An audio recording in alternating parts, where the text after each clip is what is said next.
ഇറാനിനെതിരായ ആക്രമണത്തിൽ നിന്ന് ഇസ്രായേലിനെ പ്രതിരോധിക്കാൻ സഹായിക്കുന്നതിനുള്ള US സൈനിക വിന്യാസം അവലോകനം ചെയ്യാൻ ഇന്ന് നേരത്തെ ബൈഡൻ പ്രതിരോധ സെക്രട്ടറി ലോയിഡ് ഓസ്റ്റിനുമായി ഓവൽ ഓഫീസിൽ കൂടിക്കാഴ്ച നടത്തിയിരുന്നു. ഉദ്യോഗസ്ഥർ കൂട്ടിച്ചേർക്കുന്ന വാക്കുകൾ ഇങ്ങനെയാണ്: അത്തരമൊരു നേരിട്ടുള്ള ആക്രമണത്തിന്റെ അനന്തര ഫലങ്ങൾ ഇറാനും ഇറാന്റെ സമ്പദ് വ്യവസ്ഥയും ഉൾപ്പെടെ വളരെ പ്രാധാന്യം അർഹിക്കുന്നതാണ്. അവരുടെ തന്നെ പുതിയ ഗവൺമെന്റിന് ആശങ്കയുണ്ടെന്നും അറിയാം. അതുപോലെ മുതിർന്ന ഉദ്യോഗസ്ഥർ കൂട്ടിച്ചേർത്ത വാക്കുകൾ ഇപ്പോൾ എല്ലാവരും ശ്രദ്ധിക്കുകയാണ്. ഇറാനെ സംബന്ധിച്ചിടത്തോളം അവരുടെ അഭിമാന പ്രശ്നമാണ് ഇവിടെ സംഭവിച്ചിരിക്കുന്നത്.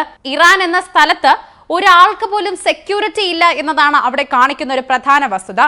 ഹനിയെ പോലുള്ള വലിയ ഒരു നേതാവ് അവിടെ എത്തുകയും അവരുടെ സെക്യൂരിറ്റി പിഴവ് കാരണം അദ്ദേഹം കൊല്ലപ്പെടുകയും ചെയ്യുന്നു എന്ന് പറഞ്ഞത് വളരെയധികം ബുദ്ധിമുട്ടുള്ള ഒരു കാര്യമാണ്. ഇറാനെ സംബന്ധിച്ച് ഈ പറഞ്ഞതുപോലെ അവരുടെ അഭിമാന പ്രശ്നവുമാണ്. അവരുടെ രാജ്യത്തിൽ ഒരു സാധാരണ ആളുകൾക്ക് പോലും അവിടെ സെക്യൂരിറ്റി ഇല്ല എന്നതാണ് ഇതിൽ കാണിക്കുന്നത്.